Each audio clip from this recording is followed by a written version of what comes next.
దమ్ము శ్రీజ దుమ్ము లేపి మాస్ ర్యాగింగ్ చేసిన నామినేషన్స్కి సంబంధించిన వీడియో ఇది. ఎపిసోడ్ రివ్యూలో కలపలేదు, అప్పటికే 50 నిమిషాలు అయింది కాబట్టి దాన్ని అక్కడికే వదిలేసినాం. ఇది సపరేట్గా మాట్లాడుకుందాం. చాలా షార్ట్ అండ్ స్వీట్గా చెప్పే ప్రయత్నం చేస్తా, కట్టే కొట్టే తెచ్చే విధంగా చెప్పే ప్రయత్నం చేస్తా. అండ్ ఇక్కడ ఒక పాయింట్, శ్రీజ అందరినీ మాస్ ర్యాగింగ్ చేసింది, కానీ కళ్యాణ్ దగ్గర నామినేషన్ చేసేటప్పుడు కొన్ని పాయింట్స్లో తేడా కొట్టింది. అది కూడా చెప్పుకోవాలి కదా, మంచి చెప్పుకోవాలి, చెడు చెప్పుకోవాలి. ఎందుకంటే ఈమె ఏదైతే క్వశ్చన్ పేపర్ ప్రిపేర్ అయ్యి ఇచ్చిందో ఆ క్వశ్చన్స్ అడిగింది, ఆన్సర్స్ అక్కడ నుంచి ఎవరైతే గట్టిగా ఇస్తున్నారో అక్కడ మాట్లాడలేకపోయింది అన్న ఫీలింగ్ వచ్చింది. ఎందుకంటే ఇది జనరల్గా మాట్లాడినట్టుగా లేదు, కొన్నిసార్లు కొన్ని నొక్కి వక్కానించినట్టుంది, కొన్ని ఏమో జనరల్గా వచ్చినాయి. కానీ నిఖిల్ దగ్గర కావచ్చు, కళ్యాణ్ దగ్గర కొన్ని ఆన్సర్స్ అక్కడ నుంచి వచ్చిన తర్వాత కూడా మళ్ళీ రీక్వశ్చనింగ్ చేసింది కదా, అక్కడ బిస్కెట్ అయింది. కానీ మాధురికి రీతుకి అంటుపెట్టిన చూడు అగ్గి మామూలుగా అంటుకోలే, అబ్బబ్బబ్బబ్బా ఫైరు.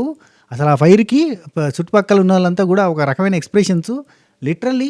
అండ్ రీతుని మెచ్చుకోవాలి, రీతు ఇచ్చి పడేసింది నెక్స్ట్ లెవెల్. మొత్తం తలగబడ్డది, మొత్తం ఎగబడ్డది మీద. నల్లల కాడ పంచాయతీ అంటాం కదా, ఒక గసండి పంచాయతీ, బిందెలు పట్టుకొని ట్యాంకర్ల కాడ కొట్టుకున్నట్టు కొట్లాడుకున్నారు. అండ్ మీదికి మాధురి వచ్చింది. మాధురి అసలు విశ్వరూపం చూపించింది మొత్తం. మామూలుగా 2 వర్షన్స్ ఉంటాయి మాధురిలో. ఒకటి ఏంటంటే drama queen kind of thing Tanuja దగ్గర చేస్తూ ఉంటుంది. ఎందుకంటే ఎంతో మంచితనం అలా బాండ్ ఎడకెళ్ళి సెట్ అయిందంటే ఊరికనే సెట్ అయింది, ఫ్లూక్లో సెట్ అయింది, 1 వీక్లో సెట్ అయిపోయింది. ఎట్లా సెట్ అయిందంటే తెలియదు. మళ్ళీ తనుజని అడిగితే నువ్వు మాధురితోటి అంత క్లోజ్ ఎట్లయినావు, నువ్వు రాగానే ఎట్లా క్లోజ్ అయినావు అంటే నేను 1 వీక్ తర్వాత క్లోజ్ అయినట్టు. 1 వీక్ అట, 2వ రోజుకే మీద పోయి పడుకొని రాజు అన్నది. 2వ రోజుకే, మొదటి రోజే వచ్చి సెకండ్ డేకే వంటకాడ చేరి రాజు నువ్వు రాజు అన్నది. రాజు ఒకటే రోజుకి ఎట్లా కలిసిపోయింది, అవునా కదా? అది అడిగితేనే అక్కడ నుంచి ఆన్సర్ లేదు. కానీ ఆ 2వ వర్షన్ ఉంటుంది కదా, కంప చేసే బిందెలకు, అది ట్యాంకర్ కాడ బిందెల కాడ నీళ్లు పట్టుకున్న కాడ కొట్లాడుకునే పంచాయతీ, గా వర్షన్ని ఏ రేంజ్లో రప్పించిందంటే మళ్ళీ గిచ్చి పెద్ద పుండి చేసి ఇడిచిపెట్టింది. ఆ రేంజ్లో చేసింది, కావాలనే చేసింది, ప్లాన్డ్గా చేసింది. అండ్ కళ్యాణ్ నామినేషన్ కూడా ప్లాన్డ్గానే చేసింది. అండ్ కళ్యాణ్ దగ్గర నుంచి ఆన్సర్స్ వస్తాయేమని ఎక్స్పెక్ట్ చేసింది, కానీ ఆన్సర్స్ రాలేదు. ఇక్కడ 2 వర్షన్స్ ఉంటాయి. ఒకటి, అతన్ని కరెక్ట్గా నామినేట్ చేస్తే అతను బాగుపడతాడు, అతను బెటర్ అవుతాడు, అతను బెటర్మెంట్తో ముందు పోతాడు. రెండోది, అతనికి ఎన్నిసార్లు చెప్పినా అతను వర్కౌట్ కాలేదు, అతను ఇంటలేడు, పట్టించుకుంటలేడు, మళ్ళీ అక్కడే లూప్లో తిరుగుతుండంటే అతను మైనస్ అవుతాడు. ఆ ప్లేస్లోకి, అదే ఏదైతే సెకండ్ ప్లేస్ ఉందో అక్కడికి శ్రీజ వస్తుంది. శ్రీజ చేసిన టార్గెట్ ఖతర్నాక్ ఉంది, కత్తిలాగుంది. దాని వెనకాల ముందున్న లూప్ హోల్స్ వేసి చెప్పేసుకుందాం. శ్రీజ కళ్యాణ్ని విని చేయించడానికి రాలే, ప్రియా వచ్చింది కళ్యాణ్ విని చేయించడానికి, కళ్యాణ్ కోసం సపోర్ట్ కోసం వచ్చింది. మనీష్ వచ్చిండు కళ్యాణ్కి హింట్లు ఇవ్వడానికి వచ్చిండు. కానీ శ్రీజ వచ్చింది కళ్యాణ్ని లేపడానికి కాదు, కళ్యాణ్ ప్లేస్ను గుంజుకోవడానికి, కళ్యాణ్ ప్లేస్లో సెటిల్ అవ్వడానికి. ఎందుకంటే 2 వర్షన్స్ ఉన్నాయి. ఇక్కడ కూడా కళ్యాణ్కి సపోర్ట్ చేసింది, కానీ ఆ సపోర్ట్ సిస్టమ్ని తీసుకున్నాడా, ఇన్నడా, బెటర్ ఇన్లేదా, ఈ చెవులకి వెళ్ళి ఈ చెవులు ఇడిచిపెట్టేసిండా, కథం ఆడికెళ్ళి చెవిటోడు ముంగట శంఖ ముందునట్టుగా దున్నపోతు మీద వానగొట్టినట్టుగా అయిందంటే ఆ ప్లేసు ఈ మీద అయిపోతుంది. That's the reason. మీరు చూడండి, ఇప్పుడు పోల్స్ పెట్టి చూసుకోండి, తనుజ కళ్యాణ్ శ్రీజాని పెట్టి చూడండి, తనుజాకి శ్రీజాకి వస్తుంది సపోర్ట్. అది ఆ చేంజ్ ఓవర్ రప్పించింది. సరే మాట్లాడుకుందాం, చాలా ఇంట్రెస్టింగ్ ఉంటుంది వీడియో. ఫస్ట్ ఆఫ్ ఆల్ కొత్తగా చూసేటోళ్ళు లైక్ కొట్టి చూడుర్రి, సబ్స్క్రైబ్ చేసిర్రి, గంట కొట్టుర్రి, ఆలనే సింబల్ ప్రెస్ చేసుకుని పెట్టుకోరి, మంచిగా ఉంటాయి మన వీడియోస్. ఖతర్నాక్ ఉంటాయి, మంచి ఫైర్ ఉంటుంది, మంచి మజా కూడా ఉంటుంది. సబ్స్క్రైబ్ చేసి గంట కొట్టుర్రి, ఫస్ట్ నోటిఫికేషన్లు వస్తాయి, లేదంటే రావు. సరేనా? ఈ సీజన్లో మనం ఎట్టన్నా చేసి 2 లక్షల సబ్స్క్రైబర్ ఫ్యామిలీ మెంబర్స్ని కొట్టాల్సిందే. కొడుతున్నాం, ఒక నిమిషం ఆగురి, తొడగొడదాం. Right, continue. రాగానే మీరు ఎపిసోడ్లో చూసింది కాదు, లైవ్లో ముచ్చట ఉంటుంది, గమ్మత్తుడు చూడురి. లైవ్లో రాగానే లోపలికి రాగానే ఏం శ్రీజ బాగున్నావా అంటే, ఇప్పటిదాకా బాగాలేను, ఇప్పుడు లోపలికి వచ్చిన కదా బాగున్నా అంటది అని ఎంబటే అందరికీ హాయ్ చెప్తుంది. అందరికీ హాయిలు బాయిలు షేక్ హ్యాండ్లు అట్లా దగ్గరికి వచ్చి అగ్గిచ్చేటోళ్ళకి అగ్గిస్తుంది. ఎంటర్ కాగానే ఒక నెగిటివ్ వైబ్ స్టార్ట్ అవుతుంది. ఎట్లా తెలుసా, పోయి సంజన దగ్గర ఇట్లా షేక్ హ్యాండ్ ఇస్తుంది. ఇట్లా షేక్ హ్యాండ్ వెనక్కి తీసి, అమ్మో మీరు సెలబ్రిటీస్, మీకు షేక్ హ్యాండ్ ఇవ్వచ్చా, ఏమోలే అని అంటుంది, మళ్ళీ ఇస్తుంది. ఎందుకంటే ఆమె క్లాసు, సెలబ్రిటీసు, కామనర్స్ ఇవన్నీ మాట్లాడింది కదా, సో అన్నిటికి కలిపి ఒక కౌంటర్ వేసింది అన్నట్టు. కానీ అంటే కళ్యాణ్కి సపోర్ట్ చేస్తున్నాయి, కళ్యాణ్కి వీళ్ళంతా సపోర్ట్ చేస్తారు అబ్బాయి. ఎందుకంటే వీళ్ళకి శ్రీజకి కానీ, తనుజకి కానీ, ప్రియాకి కానీ కళ్యాణ్ అంటే కంఫర్ట్ జోనే. సో ఒక ఫ్రెండ్లీ జోను, ఒక బ్రదర్ సిస్టర్ అన్నట్టుగా వీళ్ళకి ఉంటుంది, ఆ టైప్లో ఉంటుంది. ఫ్రెండ్, ఒక మంచి ఫ్రెండ్ అన్నట్టుగా వీళ్ళకి ఫీలింగ్ ఉంటుంది. అక్కడ నుంచి వెళ్ళి రెసిప్రికేషన్ వేరే రకంగా ఉంటుంది, అది వాళ్ళు కూడా అర్థం చేసుకోలేరు. ఇక పోనీ ముందరికి పోతాను కదా బండి పోనీ. అయితే వీళ్ళందరూ వచ్చి కళ్యాణ్కి సపోర్ట్ చేస్తుంటే, కళ్యాణ్ అంటే నచ్చని వాళ్ళందరికీ కూడా అబ్బా వీళ్ళందరూ వచ్చి ఆయన లేవడానికి వచ్చారు అయ్యా అన్న ఫీలింగ్ కూడా వచ్చిండొచ్చు చాలామందికి. అది కూడా నాకు తెలుసు. అట్లాంటి ఫీలింగ్ ఎంతమందికి వచ్చింది కింద కామెంట్ చేయండి. రైట్, లైక్ కొట్టినా, కొట్టలేదు కదా, కొట్టి చూడడం స్టార్ట్ చేయి, కంటిన్యూ చేయి. ఆ తర్వాత నన్ను పంపించిన వైల్డ్ కార్డ్స్ అందరూ బాగున్నారా అంటది. నా పాత హౌస్ మేట్స్ నన్ను పంపించిన వైల్డ్ కార్డ్స్ అందరూ బాగున్నారా అంటది. అనగానే అక్కడ వైల్డ్ కార్డ్స్ నుంచి మాధురి గురుగుతూ ఉంటుంది అక్కడ. ఆ తర్వాత మాధురి ఇది స్టార్ట్ అవుతుంది, మాస్ ర్యాగింగ్ ఇక్కడ స్టార్ట్. మాధురి గారు ఎలా ఉన్నారు? మీ పేరు మాధురి గారా, మాధవి గారా, మాస్ మాధురియా, రాజువా ఏంటి? ఏమో తెలియకపోతే మళ్ళీ అంటే తెలియట్లేదు యాక్చువల్లీ, మళ్ళీ ఏమని పిలవాలో తెలియాలి కదా అని అంటుంది. అనగానే నీకు ఎలా పిలవాలనిపిస్తే అలా పిలువు అని అంటుంది, అలా పిలవచ్చు అంటుంది మాధురి. అనగానే శ్రీజ అంటుంది, ఏమో పేరు తెలియకపోతే మళ్ళీ వేరే మీరే అంటారు కదా పేరు తెలియదా అని అంటారు కదా. బయటికి వెళ్ళి అడిగా చాలామందిని, లిటరల్లీ కావాలని పోక్ చేస్తుంది. ఇదంతా కూడా తర్వాత యూజ్ చేస్తుంది, రీతు మీదకి పంపిస్తుంది. అంటే ఇట్లా అని లేపి ఆ కోపాన్ని అంతా ఇట్లా, అదేది కార్టూన్ మనం చిన్నప్పుడు ఫైట్ చేసేటి ఉంటుంది చూసిరా, యానిమేషన్కి సంబంధించినవి వీడియో గేమ్లలో ఇట్లా ఒక ఫైర్ ఉంటుంది, ఆ ఫైర్ని ఇట్లా అని లేపి ఇట్లా అని చెప్పి ఇట్లా అనగానే ఆడిపోతుంది చూడు. పవర్ రేంజర్స్లో కూడా ఉంటుంది ఆ టైప్లో. మొత్తం మంట పెడుతుంది. ఎవరికి?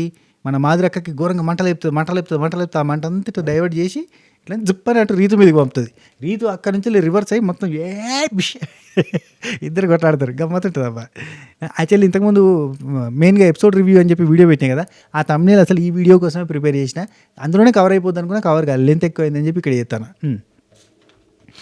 రైట్. అయితే ఇక్కడ ఏమంటుంది, మీ పేరు తెలియకపోతే మళ్ళీ అని ఎలా మీరు ఫీల్ అవుతారు కదా. సరే బయటికి వెళ్ళి అడిగా చాలామందిని, నాకు కూడా ఆమె తెలీదు నీకెలా తెలుస్తుందిలే అని అన్నారు అని అంటున్నారు అని అనగా మాధురి నుండి నాకు కూడా ఇంతవరకు నువ్వెవరో నాకు తెలీదు అంటుంది. ఏదో ఆమె టిట్ ఫర్ టాట్ లాగా కూడా డైలాగ్ వేసింది. ఏమైనా శ్రీజ అంటుంది, అదే కదా తెలియాలని రూల్ ఏమైనా ఉందా? లేదు కదా, తెలియని రూల్ ఏం లేదు కదా అని. నీ మాధురి నుండి నాతో గొడవపడడానికి వచ్చావా ఇక్కడికి అని అంటుంది. అనగానే అలా కాదు, అవును మీ బాండింగ్స్ అన్నీ బాగున్నాయా అని అడుగుతుంది. అడిగితే దువ్వాడ మాధురి చాలా బాగున్నాయి. అదే గేమ్ ఆడడానికి వచ్చారా, బాండింగ్స్ పెట్టుకోవడానికి వచ్చారా అని అంటే, ఆ బాండింగ్స్ పెట్టుకోవడానికే వచ్చాను నేను అని చెప్పి ఆమె. ఇద్దరు కోల్చుకుంటారు గట్టిగా. తర్వాత ఇక్కడ వెంటనే తనుజ గారు అని మనకు ఎపిసోడ్లో చూపించారు కదా, అక్కడ వెంటనే తనుజ గారు కాదు లైవ్లో, సారీ ఇమాన్యుల్ ఏంటి నామినేషన్లో కూడా సేఫ్ గేమ్ పక్కన పెట్టి అన్నీ సేఫ్ గేమ్ ఆడుతూ ఉంటావు నువ్వు కదా. నామినేషన్లో ఉన్న కొంచెం ఆ సేఫ్ గేమ్ అనేది పక్కన పెట్టు, కొంచెం ఫైర్ నామినేషన్స్ చేస్తే బాగుంటుందేమో అంటది ఇమ్ము అని చెప్తుంది. ఆ తర్వాత రాము ఓకేనా, అన్నింటికి ఓకే అంటావు కదా, అన్నింటికి ఎవరు ఏమన్నా ఓకే అంటావు, నీ గేమ్ నాకు కనబడుతులే, నువ్వు నాకు కనబడుతులే, అన్నింటికి ఏదో అలా డిమాన్ ఆడుతున్నావా అయిపోయింది ఇక్కడికి అందరినీ. ఆ తర్వాత తనుజ గారు, ఏంటి తనుజ గారు ఎలా ఉన్నారు? ఒక పర్సన్ మిమ్మల్ని క్యారెక్టర్ అసాసినేషన్ చేసి మీరు బాగా లీనియస్ ఇస్తున్నారని, 2 చేతులు కలిస్తేనే చప్పట్లని ఒక పర్సన్ అన్నారు. ఆ పర్సన్తోనే మీరు వెళ్ళి జాలీగా ఉంటున్నారు, రాజు అని బాండింగ్ పెట్టుకుంటున్నారు. ఏంటో నాకు అర్థం కావట్లేదు మీది. అయినా సపోర్ట్తో ఎంతకాలం ఇలా విన్నవడం, సపోర్ట్ తోటి వినడం ఏంటి అనగానే, నాకెవరు సపోర్ట్ చేశారు, ఎవరు సపోర్ట్ చేశారు నాకు ఇప్పుడు అని అంటుంది. ఎప్పుడు ఇదే క్వశ్చన్, సేమ్ క్వశ్చన్ అబ్బా తనుజ దగ్గర నుంచి, నాకు ఎవరు సపోర్ట్ చేయలేదని పాయింట్ మీద ఉంటుంది. అనగానే అవునా శ్రీజదమ్ము, మొన్న క్యాప్టెన్సీ టాస్క్లో లాస్ట్ రౌండ్లో ఇమాన్యుల్ దగ్గరికి వెళ్ళి, ఇమాన్యుల్ నేను ఒక ఆడపిల్లను, నువ్వు తర్వాతైనా క్యాప్టెన్ అవ్వచ్చు, నాకు ఇప్పుడు నువ్వు తర్వాతైనా విన్ అవ్వచ్చు, నాకు ఇప్పుడు ఛాన్స్ ఇవ్వచ్చు కదా అని అడిగారు కదా మీరు. అంటే ఒక ఆడపిల్లని నేను అడిగానా అని అంటుంది. అదే ఆడపిల్లని కాకపోతే అమ్మాయిని అని అడిగినట్టున్నారంటే అంటుంది తనుజ. ఒక ఆడపిల్లని నాకు అవకాశం ఇవ్వు అని అడిగినారు అది తప్పు కదా అని అంటే, నేను ఆడపిల్లని నన్ను అడగలేదంటే అమ్మాయి అనేది చెప్పారు కంటే అంటుంది. అమ్మాయి ఏంది ఆడపిల్ల ఏంది దారుణం. ఆ తర్వాత మీకెవరు సపోర్ట్ అని అడుగుతున్నారా? బర్నీ గారు బెట్ టాస్క్లో, ఇమాన్యుల్ బెట్ టాస్క్లో చేసిండు, బర్నీ గారు వాటర్ టాస్క్ టబ్ టాస్క్లో చేసిండు, నేను ఇమ్యూనిటీ టాస్క్లో చేసిన, కళ్యాణ్ బాల్ టాస్క్లో చేసిండు. ఇంకెంతకాలం అండి సపోర్ట్. ఇప్పుడు ఈ క్యాప్టెన్సీ దానిలో కూడా ఇమాన్యుల్ని లాస్ట్ రౌండ్లో అడుగుతున్నారు మీరు. అంటే కష్టపడి అక్కడి దాకా వచ్చాను కదా అని అన్నది తనుజ. అన్నది ఇదే డైలాగ్, నేను కష్టపడి అక్కడి దాకా వచ్చాను కదా అని అంటే, మిగతా వాళ్ళు ఈజీగా వచ్చారు, వాళ్ళు కూడా కష్టపడి వచ్చారు కదా అని చెప్పి శ్రీజదమ్మ అన్నది. కానీ నాకేమనిపించిందంటే అక్కడ చెప్పాలంటే, అసలు కష్టపడి ఎక్కడ వచ్చింది ఆమె? క్యాప్ అందుకునే టాస్క్లో కష్టపడి ఎక్కడ వచ్చింది చెప్పారు మీరు. నిజం కష్టపడి వస్తే ప్రామిస్ నేను వదిలేస్తాం. ఫస్ట్ రౌండ్ ఎవరు పట్టుకున్నారు? నిఖిల్ పట్టుకున్నారు. నిఖిల్ తీసుకుపోయి క్యాప్ ఎవరికి ఇచ్చిండు? గౌరవ్కి ఇచ్చిండు. గౌరవ్ ఎవరిని తీసేసిండు? కళ్యాణ్ తీసేసిండు. సెకండ్ రౌండ్ ఎవరు పట్టుకున్నారు? ఇమాన్యుల్ పట్టుకున్నారు. థర్డ్ రౌండ్ ఎవరు పట్టుకున్నారు? ఇమాన్యుల్ పట్టుకున్నారు. ఫోర్త్ రౌండ్ ఎవరు పట్టుకున్నారు? ఇమాన్యుల్ పట్టుకున్నాడు. ఎవరు కష్టపడ్డారు? ఎవరు కష్టపడి ఆడిర్రు? There ends the matter. Last వరకు సింపుల్గా అసలు క్యాప్ పట్టుకోవడానికి రాకుండా ఆ తర్వాత నేను ఇమాన్యుల్కి సపోర్ట్ చేస్తున్నాను బిల్డప్ తోటి నిఖిల్ని పట్టుకొని అనడం. అంతకుమించి ఇంకేం లేదు. పైకెళ్ళి నేను కష్టపడి అక్కడ దాకా వచ్చినా అంటే యాడికి వెళ్ళి అవుతుంది? Tell me. కష్టపడి వచ్చినట్ట? ఆ రౌండ్ అంతా కూడా కష్టపడి రాలేదు. అసలు ఆ క్యాప్టెన్సీ కంటెండర్లు అంటే ఓకే దొంగతనం చేసిందాం కష్టపడి, ఓకే ఓకే సారీ మర్చిపోయినాయ్యా, సారీ క్షమించాలి. ఇదైతే తనుజా ఫ్యాన్స్ ఇక వారం అంతా చాలా కష్టపడి దొంగతనం చేసింది. వీళ్ళు దొంగతనం చేసి దర్జాగా పైసలు పెట్టుకుని హ్యాపీగా కంటిన్యూగా నిద్రపోయారు. ఆపోజిట్ టీం వాళ్ళు పైసలు లేక ఆ దొంగతనం చేసిన డబ్బులు ఎక్కడ పోయినాయని చెప్పి 3 రోజులు నిద్రపోలే. కష్టపడింది, దొంగతనం చేసింది. ఆ టాస్క్లో అద్భుతమైన పర్ఫార్మెన్స్ చూపించి 7,500 రూపీస్ పట్టుకుంది. ఆ తర్వాత కంటెండర్ అయింది. కంటెంటర్ అయిన మనిషి అన్ని రౌండ్లలో చాలా కష్టపడి ఆడింది, చాలా కష్టపడ్డది. ఇమాన్యుల్ కష్టపడకుండా అక్కడ దాకా వచ్చింది కాబట్టి, కష్టపడ్డా అక్కడ దాకా వచ్చాను కాబట్టి నాకు అవకాశం కావాలని అడిగినా అని చెప్తుంది. అదేవ దేవ దేవ దేవ దేవ దేవుడా, అదేవ దేవ దేవ దేవ దేవ దేవుడా, అదేవ దేవ దేవ దేవ. రైట్, నెక్స్ట్ శ్రీజ దమ్ము. మిమ్మల్ని తనుజ అక్క అని కూడా పిలవట్లేదు నేను. ఎందుకు తెలుసా మీకు? తనుజ గారు అని నేను పిలుస్తున్నాను. ఎందుకంటే నిజంగా మీకు అక్క అని చెప్పి బాండ్ క్రియేట్ చేసుకున్నాను అనుకో నేను. మీకు రేపు పొద్దున లాస్ట్లో ఫస్ట్ సెకండ్ ప్లేస్లో ఉన్నాను అనుకో, అక్క అన్నందుకైనా కనీసం నా కోసం ట్రోఫీ ఇవ్వచ్చు కదా అని మీరు అడుగుతారేమో భయం అవుతుంది నాకంటే. దేనికి కూడా తనుజ రియాక్ట్ కాదు. That was the wonder thing. ఎందుకంటే అవతలోడు ఎంత దుమ్మెత్తిపోయి ఏమన్నా మాట్లాడి ఒక స్థిత ప్రజ్ఞతతోటి ఉంటుంది, సప్పుడేగా ఉంటుంది. కొంపలు అంటకపోతున్నాయి, ఇల్లు కాలిపోతుంది, పెళ్ళి అవుతుంది, లొల్లి అవుతుంది, అంతమించి ఇంకుండదు, రెస్పాన్స్ ఉండదు. ఏమో అంటే ఏ ఎక్స్ప్రెషన్ ఇవ్వదు. అరే బా, నాకు అది షో గుర్తొస్తలేదు. ప్రదీప్ అన్న తనుజ, అది గుర్తుందా? ఎవరికి గుర్తుంది? గుర్తున్న వాళ్ళు ఆ వీడియో క్లిప్ ఉంటే నాకు పంపించండి. నాకు ఆ వీడియో క్లిప్ లేదు. నవరసాలకు సంబంధించిన వీడియో క్లిప్ ఒకటి ఉంటుంది. ప్లీజ్ కొంచెం సెర్చ్ చేసి Sreenu65_officialకి ట్యాగ్ చేసి పెట్టారు ఇన్స్టాగ్రామ్లో, చూస్తా. రైట్, నెక్స్ట్ మిమ్మల్ని రైట్ నెక్స్ట్ ఇక్కడ ఏమంటుందంటే టప్ టాస్క్లో మీకు నాకు ఇన్ని వీక్స్లో నేను గేమే ఆడలేదా, అసలు ఒక్క గేమ్ కూడా ఆడలేదా, నేను అన్నీ సపోర్ట్ తోటి గెలిచాను, నేను ఇక్కడ దాకా వచ్చిందంతా సపోర్ట్ తోనే అంటే, అవును అక్క టప్ టాస్క్ ఉంది అందులో సపోర్ట్ తీసుకోలేదంటే, బర్నీ అన్న సపోర్ట్ చేశారు, అందులో నీకు కూడా కళ్యాణ్ సపోర్ట్ చేశాడు కదా అని అంటది. అవును కళ్యాణ్ సపోర్ట్ చేశాడు నాకంతే, అంటే నాకు కళ్యాణ్ సపోర్ట్ చేసి నిలబడ్డాడు. కళ్యాణ్ని సపోర్ట్ చేయడానికి పంపింది ఎవరు? నువ్వే కదా, నీకే సపోర్ట్ చేస్తా అని అతను అన్నాడు కదా. అప్పుడు నీకే యాక్చువల్లీ ఇదంతా లైవ్లో డిస్కషన్. కళ్యాణ్ సపోర్ట్ చేస్తా అని నాకు అనలేదు, ఫస్ట్ నీకే సపోర్ట్ చేస్తా అన్నాడు. ఎందుకంటే నువ్వు ఆ రోజు అట్లా చెప్పినావు, ఏదది సేఫ్ జోన్లోకి పంపడం, డేంజర్ జోన్లో ఉండడంలో నువ్వు హెల్ప్ చేసినావు కాబట్టి నీకే సపోర్ట్ చేస్తా అంటే, లేదు లేదు నాకు బర్నీ అన్న సపోర్ట్ చేస్తా అన్నారు, నాన్న సపోర్ట్ చేస్తున్నారు, నువ్వు శ్రీజాకి సపోర్ట్ చేసుకోపో అని మీరే చెప్పారు. కానీ ఆ తర్వాత మీరు ఏమన్నారు? మొన్న ఒకసారి మాట్లాడతా లాస్ట్ వీక్ మొన్న మాట్లాడుతూ మీరు ఏమన్నారు? డేంజర్ జోన్లో ఉన్నప్పుడు నేను సపోర్ట్ చేశాను, వాడు నన్ను నామినేట్ చేద్దామని అనుకున్నాడు, అసలు నాకు వాడు సపోర్ట్ చేయలేదు, టప్ టాస్క్లో కూడా వాడు నాకు సపోర్ట్ చేయలేదు, నాన్నే సపోర్ట్ చేశాను, నాకు ఎవరు సపోర్ట్ చేయలేదు అని మాట్లాడారు. మీరే కదా పంపించిందని డిస్కషన్ జరుగుతుంది. ఆ తర్వాత బిగ్ బాస్ నుండి వార్నింగ్ ఇస్తాడు. ఎంతసేపు అమ్మా నువ్వు మా మెయిన్ కంటెస్టెంట్ని సతాయిస్తున్నావు, అట్లా కాదు, నువ్వు నా మెయిన్ కంటెస్టెంట్ని, నా విన్నర్ కంటెస్టెంట్ని సతాయించిన బంద్ చేసి నువ్వు వచ్చిన పని చూసుకొని నామినేషన్ చేయన్నాడు. రైట్, గట్నే గిదేదో అందరూ లీకులు చేస్తున్నప్పుడు, అందరూ వచ్చి అన్ని ఇన్ఫర్మేషన్లు చెప్తున్నప్పుడు కూడా బిగ్ బాస్ వార్నింగ్ చేయొచ్చు కదా, ఇట్లాంటివన్నీ చెప్పడానికి కుదరదని. అప్పుడు చెప్పాడు, అప్పుడు లేవని నోరు ఇప్పుడు ఎందుకు లేచింది, శ్రీజ ర్యాగింగ్ చేస్తుందనే, అది మీ ఫేవరెట్ కంటెస్టెంట్నే. సరే, నెక్స్ట్ కళ్యాణ్. నా నామినేషన్, నేను చాలా ఎక్స్పెక్టేషన్స్ పెట్టుకున్న పర్సన్, చాలా డిసప్పాయింట్ చేసిన పర్సన్ కళ్యాణ్ నామినేట్ చేస్తున్నా అని చెప్పి నామినేట్ చేస్తుంది. నామినేట్ చేసి నువ్వు అమ్మాయిల పిచ్చోడువా అని అంటే, అది కాదు ఎస్ ఆర్ నో చెప్పు, నువ్వు అమ్మాయిల పిచ్చోడువా? నో. అవునా? మరెందుకు డిఫెండ్ చేసుకోలేదు, మరెందుకు అడగలేదు? ఆ అమ్మాయిని నా మాట అన్నందుకు ఆ అమ్మాయిని ఎందుకు నామినేట్ చేయలేదు? ఆ వీడియోలో చూపించినప్పుడు అక్కడ మాధురి ఉంది, మాధురిని ఎందుకు నామినేట్ చేయలేదు? నువ్వు నామినేషన్ చేయొచ్చు, రమ్యాన్ ఒకదాన్ని నామినేట్ చేయొచ్చు కాబట్టి చేయొచ్చు, అంటే 1-2 నామినేషన్లు చేయాలన్నప్పుడు చేయొచ్చు, కానీ నువ్వు ఎందుకు చేయలేదు అంటే, నాకు ఆయేషా ఉంది ఫస్ట్ ప్లేస్లో, ఆ తర్వాత నాకు తనుజ ఉంది, కానీ ఆయేషా ఆల్రెడీ రీతు నామినేట్ చేసేసింది నా రీజన్స్ పెట్టి, అండ్ తనుజాని రమ్య నామినేట్ చేసింది నా పాయింట్స్ పెట్టి, సేమ్ పాయింట్స్ పెడితే కాపీ క్యాట్ అవుతా, మంకీ క్యాట్ అవుతా, తొక్కైతా టీకా అయితే అని చెప్పి ఏదో చెప్పిండు. కాపీ క్యాట ఇక్కడ అసలు లైవ్లో గట్టి ఉంటుంది. భరణి అనని సేమ్ మనం అందరం డిస్కస్ చేసుకుందాం. భరణి అనని ఎగ్ టాపిక్ మీద అందరం పోయి నామినేట్ చేసినాం అంటే నేనే ఫస్ట్ చేసినట్టు, నువ్వు కాదు ఫస్ట్ చేసింది, వేరే వాళ్ళు చేసినట్టే. నా పాయింట్ ఎవరు చెప్పలేదు, అందుకే నేను ఆ పాయింట్ చెప్పేసిన. ఆ తర్వాత ఆ పాయింట్ పట్టుకుని మీరు చేసినట్టు, నా తర్వాత మీరు చేసిన, నువ్వు చేసిన, వాళ్ళు చేసినని చెప్తాడు. అది కాదురా భయ్, ఒకటే ఎగ్గు ముచ్చట గురించి అందరం చేసినావు, లేదంటే నేను అది చెప్పలే, మీరు సంజాయిషి ఇచ్చుకున్నారు, అది కరెక్ట్ కాదన్న పాయింట్ చెప్పిన అంటాడు. మొత్తానికి అయితే ఎగ్గు టాపికే కదంటే అది కాదు, నా పాయింట్ వేరే ఉండి అందుకే నేను అది చెప్పిన, అందరి పాయింట్ అయితే నేను చెప్పకపోయాను, అక్కడ కూడా కాపీ క్యాట్ అవుతుంది అని చెప్పకపోయాను అంటే, అరే నీకు నామినేషన్ చేసే రీజన్స్ తెలుసు కదా, కాపీ క్యాట్ అవుతుంది, మన్ను క్యాట్ అవుతుంది అని చెప్తున్నావు కదా, మరి సంజనాక్కని అసలు టుంబ్రీ రీజన్తో ఎట్లా నామినేట్ చేసినావు అని చెప్పి అడుగుతుంది. అంటే దానికి ఆన్సర్ ఉండదు, మిస్టేక్ అయిపోయింది అంటాడు.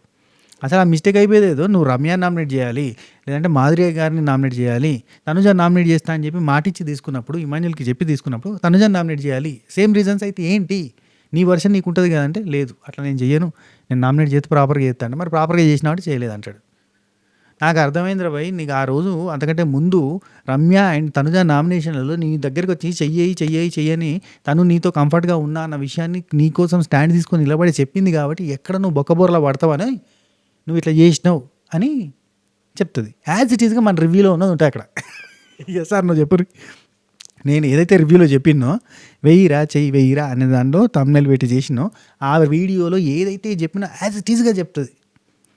నాకు తెలిసి ఇంకా వేరే రివ్యూలో ఈ పాయింట్ చెప్పిరో లేదో తెలియదు, కానీ నాదైతే డైలాగ్ టు డైలాగ్ కాపీ కొట్టినట్టు అనిపించింది. మీరేమంటే చెప్పండి. ఆ కంఫర్ట్ జోన్లోకి పోయిన తర్వాత పుసుక్కనే ఇక్కడ చెప్తే మనం నెగిటివ్ అయిపోతాం, మనం ఆమె అంతా నా కోసం నిలబడి తీసుకున్న తర్వాత పుసుక్కన ఆమెకి రిటర్న్ మాట్లాడితే బ్యాక్ ఫైర్ అవుతుందన్న ఉద్దేశంతో చేసినట్టు నాకు అవన్నీ అనిపించలేదు, నాకు అవన్నీ ఆలోచన రాలేదు అంటాడు. అస్సలు విన్నాడు, ఎంత చెప్పినా ఎన్ని రకాలుగా చెప్పినా అసలు దానికి యాక్సెప్ట్ చేయడు. ఇలా ఎందుకు నామినేట్ చేయలేదంటేనేమో రీజన్ ఏం చెప్తాడు తెలుసా, సింపుల్గా నేను వాళ్ళతో మాట్లాడేసిన, గంట మాట్లాడినా, ఆ గంట సేపు ఏదో మనకు టెలికాస్ట్ చేసి రావాలి కదా, మనకు తెలియదు కదా. రమ్య కళ్యాణ్ మాట్లాడుకున్నారట, దువ్వాడ మాధురి కళ్యాణ్ మాట్లాడుకున్నారట, దువ్వాడ మాధురి తనుజ మాట్లాడుకున్నారట, ఈ వీడియోల గురించి గంట డిస్కషన్ చేసుకున్నారట. డిస్కషన్లో వాళ్ళు సారీలు చెప్పారు, వీళ్ళు కాంప్రమైజ్ అయిపోయారట, ఇదంతా జరిగిందట అట. మరి లైవ్ ఎందుకు, మన్ను బుక్కన ఎపిసోడ్ ఎందుకు, ఎవరు దినాలకి చెప్పురి. అందులో చూపించలే, నా ఇంట్లో చూపించలేదు, వీళ్ళు కాంప్రమైజ్ అయినట్టుగా మనకు తెలియదు, వీళ్ళేంది నామినేట్ చేస్తలేరు, వీళ్ళేంది లొల్లి పెడతలేరు, వీళ్ళేంది పంచాయతీలు పెడతారని మనం అనుకుంటాం. వాళ్ళంతా కలిసిపోయారు, వాళ్ళంతా చుట్టాలు అయిపోయారు, వాళ్ళంతా కలిసిపోయి బాండింగ్లు ఏర్పరచుకుంటున్నారు. అవన్నిటికీ కారణం వెనకాల ఈ సారీలు చెప్పుకున్నారు, బతిలాడుకున్నారు, బావాలుకున్నారు, సెట్ చేసుకున్నారు, అంతా సెటిల్మెంట్ అయింది. అది నువ్వు ఎపిసోడ్లో చూపించవు, నువ్వు టెలికాస్ట్లో చూపించవు, లైవ్లో చూపించవు, ఏడ చూపించవు, అన్సీన్లో చూపించవు, ఎక్కడ చూపించవు. ఎందుకు బిగ్ బాస్, ఎందుకు ఇక ఇది గంట ఎపిసోడ్ పెట్టినా అయ్యాం కదా. అంటే దిక్కుమాల కంటెంట్ అంతా లైవ్లో వేస్తా అని చెప్పి ఫిక్స్ అయిపోయినట్టు, ఇంకా ఫిక్స్ అయిపోయినట్టు. ఇప్పుడైతే దిక్కుమాల కంటెంట్ మాత్రం లైవ్లో వేద్దాం, ఒరిజినల్ కంటెంట్ ఎపిసోడ్లో వేసుకుందాము, మెయిన్ కంటెంట్ ఒకవేళ ఎపిసోడ్లో పట్టకపోతే గాలికి ఇడిచి పెడదాం, దట్స్ ఇట్. అంత ఫిక్స్ అయిపోయారట వాళ్ళు. అంటే మీరు నెక్స్ట్ కళ్యాణ్ హౌస్లోకి ఇక్కడ ఎక్సలెంట్ పాయింట్ ఒకటి చెప్తుంది శ్రీజ. అంటే ఈ క్లారిటీ వచ్చిన తర్వాత శ్రీజ దీని మీద డిబేట్ చేయొద్దు కానీ చేస్తుంది. అలా మాట్లాడేసుకున్నాం అని చెప్పారు కదా, మీరు మాట్లాడుకుంటే నామినేట్ చేయవా, అక్కడ ఇంట్లో ఉన్న వాళ్ళకి కూడా తెలియదు అని అంటున్నావు చెప్తాడు. ఇక్కడ ఇంట్లో ఉన్న వాళ్ళకి కూడా అమ్మాయిలు పిచ్చోడు అని అన్న పాయింట్ ఎవరికి తెలియదు అని అంటే, నువ్వు ఇంట్లో ఉన్న వాళ్ళ గురించి నువ్వు ఆలోచిస్తున్నావు. ఇప్పుడు నేను వచ్చి చెప్పినా నువ్వు ఫీల్ అవుతున్నావు, కానీ ప్రపంచం అంతా చూసింది కదా, తెలుగు వాళ్ళందరూ చూసారు కదా, బిగ్ బాస్ చూసే వాళ్ళందరూ తెలిసింది కదా, నువ్వు అమ్మాయిలు పిచ్చోడు అని ముద్రేసినా నువ్వు ఒక గంటలో అని తెలిసింది కదా. అంటే అది టెలికాస్ట్ అయితే ఇది టెలికాస్ట్ అయితే అని ఈ ఆశం అనుకున్నాడు, కానీ వాళ్ళకి నచ్చిన టెలికాస్ట్ చేసుకుంటారని తెలియదు కదా. సో చెప్పిన తర్వాత అంటాడు, మాకు సార్ట్ అవుట్ అయిపోయింది, అందరికీ చెప్పాలన్న ఉద్దేశం. అంటే వీళ్ళ కోసం కాదు, నువ్వు ప్రపంచంలో ఉన్న వాళ్ళందరి కోసం నువ్వు ఒకసారి నామినేట్ చేస్తే అందరికీ తెలిసేది అన్న పాయింట్ చెప్తుంది. మంచి పాయింట్, ఎందుకంటే ఇవన్నీ మనకు చూపించలేదు కాబట్టి వీళ్ళు ఎందుకు కాంప్రమైజ్ అయ్యారని మనం తిట్టుకుంటా ఉన్నాం. తనుజాని తిడతలేమా, కళ్యాణ్ తిట్టుకుంటలేమా, వీళ్ళు ఏంద్రా భయ్ ఎట్లా కాంప్రమైజ్ అయ్యారు, క్యారెక్టర్ అసాసినేషన్ చేసినా కానీ చల్లబడ్డారు, సప్పబడ్డారు, వాళ్ళతో కలిసిపోయి మంచిగా తిరుగుతారు అంటే వాళ్ళు మాట్లాడుకున్నారు, వాళ్ళు ఒక అండర్స్టాండింగ్కి వచ్చి ఉన్నారు. నాకైతే అనిపించింది నీకు ఆ నామినేషన్లో కావాలనే తనుజాని నువ్వు నామినేట్ చేయలేదు. ఎందుకంటే సింపుల్ రీజన్, తనుజ నీకు సపోర్ట్గా నిలబడ్డప్పుడు రిటర్న్లో మాట్లాడితే బ్యాక్ ఫైర్ అవుతుందేమో అని అనుకున్నావు. తనుజ నీకు అంత బెటర్గా ఉంటుంది అండ్ ఒక స్టాండ్ తీసుకొని నిలబడుతున్నప్పుడు నువ్వు ఆపోజిట్గా పోవద్దు అనుకున్నావు, అదే సేఫ్ రీజన్తో ఆగిపోయాను. ఎస్ నేను దానికి ఆగిపోయినా అంటే అయిపోద్ది కదా అన్నాడు. నేనైతే కాపీ క్యాట్ రీజన్ చేయొద్దు అని అనుకున్నాను. కాపీ క్యాట్ లేదు, టీ క్యాట్ లేదు, ఏందో వీళ్ళు. అయితే ఓకే, కత్తి ఎవరికి ఇస్తా అంటే ఇంకో అది ఇక్కడ నామినేషన్ అయిపోయింది. ఈ డ్యాగర్ ఎవరికి ఇస్తున్నా అంటే ఎవరికి కావాలి, ఎవరు నామినేట్ చేస్తారు అని అంటే రాము నేను నామినేట్ చేస్తా అంటే డిమాండ్ పవన్ నామినేట్ చేస్తాను చేయెత్తుతాడు. అక్కడ టక్కున వెనకాల నిఖిల్ని చూసి నిఖిల్ గారు నిఖిల్ అన్న ఏమన్నది నిఖిల్ అంటది, నిఖిల్ మీరు కనబడతలేరని చెప్పి ఆల్రెడీ హోస్ట్‌గా అంటే నాగార్జున సార్ చెప్పిర్రు. లేదంటే ఇంకా మిగతా వాళ్ళు చెప్పిర్రు. ఇక్కడ ఉన్నోళ్ళంతా కూడా నామినేషన్ చేసిర్రు. మీరు కనబడతలేరు అని బోర్డేసిర్రు. ఇంత చేసినంక కూడా మీరు కనబడాలని తాపత్రయం చూపిస్తలేరు. ఇట్లా నేను నామినేషన్‌కి డాగర్ తీసుకుంటాను చెయ్యి కూడా ఎత్తుతలేరు అంటే నిఖిల్ ఇచ్చి పడేసిండు.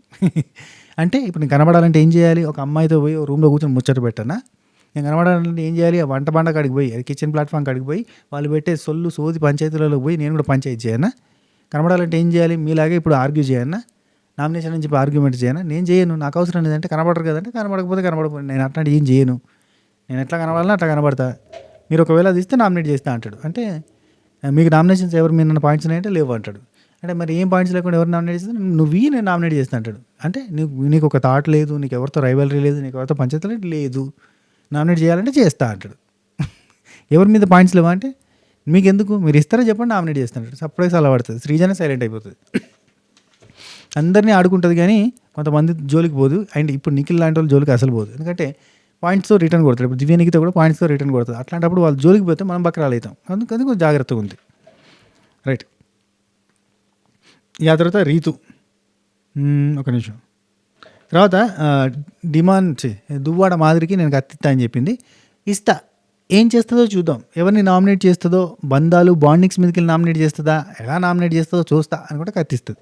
కత్తియంగానే దువ్వాడ మాదిరి రీతుని నామినేట్ చేస్తుంది. నామినేట్ చేసి ఆల్రెడీ ఈ నామినేషన్ కంటే ముందు, శ్రీజ రాకంటే ముందు డిస్కషన్లో రీతుని ఫ్లోరా నామినేట్ చేసినప్పుడే అప్పుడే డిస్కషన్ వస్తుంది. వచ్చినప్పుడు నేను మనీ ఇవ్వలేదు ఆయనకి అని చెప్పి నామినేట్ చేసింది అని అంటే నాకు కూడా నామినేట్ చేసే పాయింట్ ఉంది నిన్ను అని చెప్తుంది మాధురి. రీతుతో అంటుంది అవునా సేమ్ పాయింటా, నేను పైసలు ఇవ్వలేదని అంటే లేదు నువ్వు ఇచ్చినావని చెప్పి నామినేట్ చేయాలంటుంది. అరే ఒకడేమో ఇచ్చిన నామినేట్ చేస్తుంటే ఒకడేమో ఇవ్వలేదని నామినేట్ చేస్తుంటే ఏంద్రా ఇది అన్నట్టుగా రీతు ఫీల్ అవుతుంది. సో అదే పాయింట్ మీద నామినేట్ చేస్తుంది. నీకు సపోర్ట్తో ఆడటం తప్ప మిగతా వాళ్ళు మీ సపోర్ట్ల వల్ల మిగతా వాళ్ళు నష్టపోతున్నారు, ఇండివిజువల్గా ఆడేదా లేదు, మీకు ఆట రాదు, వేరే వాళ్ళు మీ వల్ల నష్టపోతున్నారు అని అంటుంది. రీతు ఉండి నన్ను అట్లాంటప్పుడు మరి నన్ను జాయిన్ చేసుకోవద్దు కదా మీ టీంలో, నా మీద నమ్మకం లేదు, మీ టీం వాళ్ళందరూ చెప్పారు అని అంటున్నారు. చెప్తుంది నీ మీద నమ్మకం లేదు, మా టీం వాళ్ళందరికీ నీ మీద నమ్మకం లేదంటే మరి నమ్మకం లేనప్పుడు నన్ను జాయిన్ చేసుకోవద్దు కదా అంటే నువ్వు వెళ్ళిపోతావు అని అనుకున్నాడు, నువ్వు బ్యాక్ స్టాప్ చేస్తావు, బ్యాక్ బిచ్చింగ్ చేస్తావు అన్నట్టు ఇట్లా చెప్తుంటే మరి అట్లా నువ్వు తీసుకోవద్దు కదా, అట్లా అంటే నువ్వే వెళ్ళిపోతావు అనుకున్నావు, నువ్వు ఉన్నావు అంటది. నన్ను ఎందుకు పంపలేదు కదా మీరు, మరి ఇప్పుడు నేను ఉన్నా, నన్ను పంపించాలి కదా, పంపలేదు ఎందుకు, ఎందుకంటే ఇండివిజువల్గా ఆడతాను నువ్వు ప్రామిస్ చేసినావు, ఇండివిజువల్గానే ఆడినా కదంటే ఎందుకు ఇండివిజువల్గా ఆడినావు, లాస్ట్కి అన్ని తీసుకుపోయి పవన్కి ఇచ్చి పవన్కి సపోర్ట్ చేసినావు కదా అంటే అన్నీ ఇవ్వలేదు, పవన్కి సపోర్ట్ చేసినా కరెక్టే, అది ఎప్పుడు నేను క్యాప్టెన్సీ కంటెండర్ అయిపోయిన తర్వాత నా దగ్గర మిగిలిన డబ్బుల్ని పంచినా అంటది. పంచినా అంటే అవును మన టీంలో పంచాలి, ఎవరి టీంలో పంచుతావు, ఎక్కడ పడితే అక్కడ పంచుతావా అంటే అది నా గేము, నేను ఆడినా, నేను నా కంటెంటర్షిప్ వచ్చిన తర్వాత నేను ఏమైనా చేసుకోగలుగుతా, మిమ్మల్ని అడగలేదు అన్నట్టుగా మాట్లాడుతుంది. అట్లాడితే యాక్చువల్లీ అడిగిందబ్బా రీతు, అమౌంట్ అంతా పట్టుకొని పోయింది. ఓహో వేరే వాళ్ళకి ఇచ్చినావు కదా, ఇస్తావు కదా, ఇవ్వలేదు ఇంకా నువ్వు పవన్కి ఇస్తావు కదా అన్నట్టుగా అంటే దగ్గర ఇస్తుంది. యాక్చువల్లీ ఏమైందంటే దువ్వాడ మాదిరిని కిల్ అని చెప్పి రాయడం వల్ల క్యాప్టెన్సీ కంటెండర్ అయింది రీతు, అక్కడ ఇవి హట్ అయింది. అందుకే ఇవన్నీ సూటిపోడి మాటలు వచ్చినాయి. శ్రీజ దమ్ముండి మీకు 10,000 వచ్చినాయి కదా, 10K వచ్చినప్పుడు అందులో 10K ఉందని వీళ్ళందరికీ ఎవరికి తెలుసు అని అంటే నాకు తెలుసు అని చెప్పి రీతు అంటుంది. రీతు మరి తెలిసినప్పుడు ఏం చేసినావు నువ్వు అని అంటే నేను పోయి అడిగినా అది రాలేదు, అదంతా అబద్ధం అని చెప్పి అన్నది. వీళ్ళ టీంకి కూడా 10,000 వచ్చినాయి అన్న సంగతి చెప్పరు వీళ్ళు, 6,000 వచ్చినాయని చెప్తారు, 4,000 వీళ్ళు షేర్ చేసుకుంటారు. ఆ 4,000 అందరికీ పంచాలి కదా, పంచిరా మీరంటే ఎవరికి పంచలేదు, వాళ్ళకే పంచుకున్నారు. అది అక్కడక్కడ టీముకి కూడా అన్యాయం చేసిరు అని ఇండైరెక్ట్గా చూపించింది అన్నట్టు. దువ్వాడ మాదిరి తనుజ కలిసి టీముకి కూడా అన్యాయం చేసిర్రు, ఫుల్ అమౌంట్ అందరికీ చెప్పలేదు, వాళ్ళు పంచుకున్నారు. మోసంలోనే మోసం అన్నట్టు, మోసగాళ్ళకు మోసగాళ్ళు అన్నట్టు వీళ్ళు. సో తనకి మీరు నీకు ఇచ్చిందంటే ఇవ్వలేదు, నాకు ఇవ్వలేదు, తనకి నాకేం నాకు అన్నట్టుగా మాట్లాడితే ఆ తర్వాత ఈ మాట్లాడుతుంది కదా, నేనా నామినేట్ చేయాల్సింది దువ్వాడ మాదిరి అంటే, నేనా నామినేట్ చేయాల్సింది నువ్వా, నామినేషన్ నాది కదా, నువ్వు ఎందుకు వస్తున్నావు అంటే అబ్బా ఆగండి అంటది. అంటే అని చూస్తుంది అంటది, మళ్ళీ కట్ చేస్తుంది. ఇది హైలైట్. ఆ తర్వాత దువ్వాడ మాదిరి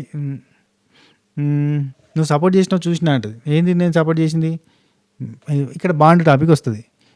నువ్వు బాండ్లు పెట్టుకొని నువ్వు బాండ్స్ కోసం ఆడుతున్నావు అంటే నాది బాండ్ అయితే మీది బాండ్ కదా, నీది తనుజది బాండ్ కదా, తనుజది కళ్యాణ్ది బాండ్ కదా, వెళ్ళిపోయిన ఆయన తనుజది బాండ్ కదా, వెళ్ళిపోయిన ఆయన దివ్యది బాండ్ కదా, వీళ్ళ ముగ్గురిది బాండ్ కదా, ఇమాన్యుల్ది వాళ్ళ అమ్మది బాండ్ కదా, వీళ్ళందరిది బాండ్ కదా, నాదే బాండ్ అంటే ఇవన్నీ అందరివి ప్యూర్ బాండ్స్, నీది ఒక్కడే ఇంప్యూర్ బాండ్ అంటది. ఇది టూ మచ్ అనిపించింది, చాలా అతి చేసింది అబ్బా, ఇక కంటిన్యూగా అతి చేస్తుంది. అందరివి హెల్తీ బాండ్స్, నీది అన్హెల్తీ బాండ్, అందరిది ఆర్గానిక్ బాండ్, నీది అనార్గానిక్ బాండ్, నీది కంప్లీట్గా wrong bond. Your bonds are different, our bonds are different. 24 గంటలు హౌస్లో ఎక్కడ చూసినా ఒకటే కాడు ఉంటారు, ఎప్పుడు చూసినా ఫ్యామిలీలు చూడొద్దా అని చెప్పి అంటది. లిటరల్లీ రీతు, డిమాండ్ పవన్ ఎప్పుడు చూసినా ఒక ఆడు ఉంటారు కానీ ఫ్యామిలీలు చూడలేని అసహ్యమైన కంటెంట్ చేయరు. ఇంకా ఫ్యామిలీలు చూడని అసహ్యమైన కంటెంట్ చేసే వ్యక్తి వేరు. ఆ వ్యక్తి ఎప్పటికీ కళ్ళల్లోకి ఆరిపోతూ ఉంటుంది. ఆ కారుతున్న కళ్ళతోటే చూస్తూ ఉంటాడు అందరినీ. అండ్ ఇంకోటి అందరిని ఎక్కడ పడితే అక్కడ టచ్ చేసే పర్సన్ వేరే.